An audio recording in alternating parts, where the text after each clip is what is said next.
Uzoq o'tmishdan boshlanuvchi bu hikoyamiz madhiya haqida. Sizni albatta qiziqtiradi. Madhiya dastlab qadimgi Yunonistonda paydo bo'lgan. Yunonlar o'z ma'budalariga atab qo'shiqlar kuylashgan va bu qo'shiqlarni gimn deb nomlashgan. Keyinchalik Misr, Bobil va Xitoyda hukmdorlarga va avliyolarga atab qo'shiqlar kuylangan. Ko'p o'tmay xalq qo'shiqlari ham ommalasha boshlagan.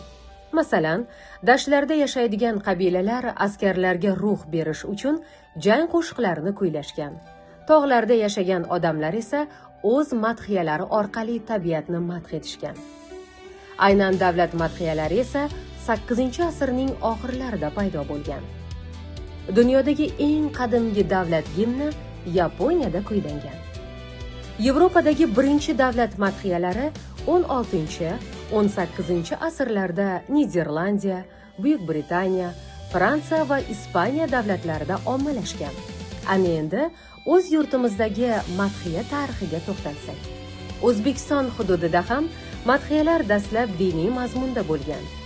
Xalq qo'shiqlari odamlarimiz hayotining ajralmas qismiga aylangan.